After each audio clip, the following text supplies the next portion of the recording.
Et puis blessure toujours de Thomas Klaas, Hirassor qui est sur le retour, mais ce match arrive un petit peu tôt pour lui pour rejoindre le groupe, et c'est pour ça.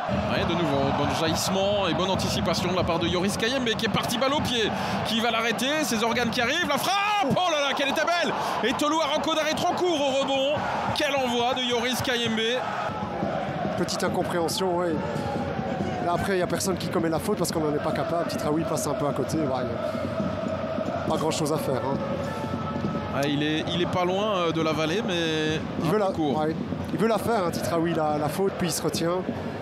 C'est vrai que... Ouais, et attention, parce que pendant qu'on est dans ces ralentis, c'est Petris qui est reparti sur la droite, qui cherche du regard une solution dans l'axe. Guiagon qui décale, Titraoui. Ah, c'est un peu faible ça. Et c'est dommage parce que c'est une belle opportunité pour Charleroi.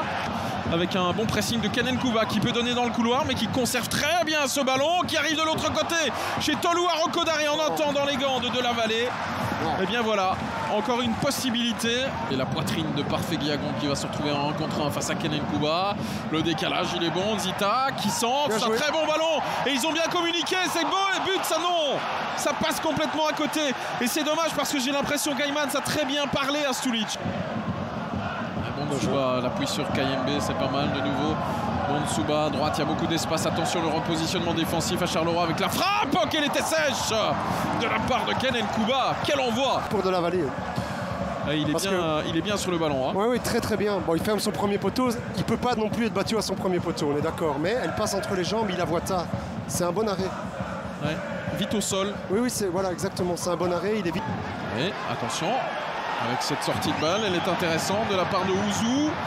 À droite avec Petris, la frappe de Titraoui possible. C'est dans les gants, dans la niche même de Mike Pender. 10 minutes encore et un coup franc très intéressant malgré tout hein, pour Genk parce qu'il y a de la puissance dans le paquet. Et il est intéressant parce que ça aboutit sur cette opportunité avec un Martin de la Vallée pour l'instant qui fait le boulot. Hein. C'était presque un assist Carolo. Là. Il va falloir gérer les efforts en deuxième mi-temps peut-être différemment et pas de temps complémentaire dans cette première période. 0-0. On a déjà un peu conclu hein, cette première mi-temps il y a quelques instants, Alex, avec une poursuivie par Parfait Guiagon. Le ballon arrive dans l'axe finalement chez Bonsouba avec Brian Heinen. Oh, le ballon est bon avec Tolou qui rate complètement. Le retour intéressant de Zorgan aussi. Là, ce qu'il fait, en tout cas, il balance complètement Ouzou. Il n'y a pas faute. Hein, non, c'est un épaule pour épaule. Et le ballon fait un petit rebond. On va mieux le revoir ici. Là, il fait un petit rebond au moment où il la frappe. Ouais. Franchement, j'ai dit but en croyant que ça le serait. Pour moi, ok, Kayembe ne change pas sa trajectoire de course. Mais attention, parce que de l'autre côté, il y a la possibilité, le but voilà. Mais but peut être annulé par ce penalty. On verra. On va peut-être avoir une situation rocambolesque là dans cette rencontre. 0-1 pour Genk.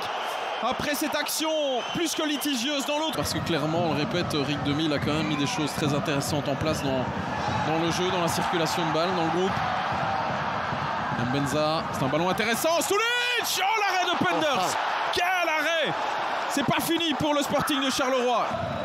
La main ferme là pour Mike Penders. Regardez. Oh, il est pris à bout portant, fusillé à bout portant là.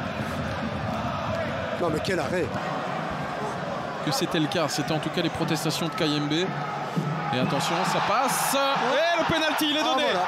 Il le donne cette fois-ci, Nicolas Laforge, faute de Bangoura. C'était une de trop de Bangoura. Pas ce qu'il veut faire évidemment Bangoura, mais en fait en voulant intervenir sur le ballon, il intervient sur Bernier. Avec un Mike Penders qui se promène un peu dans son but là pour l'instant. Un pied sur la ligne, hein, toujours pour le gardien. Dan Heymans pour l'égalisation peut-être, alors qu'on approche de la fin du temps réglementaire. Heymans, le contre-pied parfait. Le Sporting de Charleroi revient au score à 1 minute de la fin de cette rencontre, plus les arrêts de jeu qui seront probablement à rallonge. Ça relance tout l'intérêt de cette fin de rencontre. Et c'est un ballon qui va aller dans le paquet vers Dan Heymans. Stulic à la retombée du ballon, un ballon qui traîne, qui arrive. Heymans, l'arrêt de Mike Penders. De nouveau, quel arrêt réflexe de la part du portier limbourgeois. Rapidement dans son couloir. Avec Mbenza, le dédoublement de Dragnes peut-être dans le couloir. Mbenza qui crochette, la frappe au deuxième essai dans les gants finalement de Mike Penders. C'est facile à capter ça. Ouais. Et ça relance rapidement. Sortie de balle possible pour Genk et c'est fini. Ouais. C'est terminé. Nicolas Laforge qui entérine ce partage pour le Sporting de Charleroi. C'est pas mathématique, mais le maintien est presque là pour les Zèbres. Ça dépendra des matchs de ce week-end évidemment.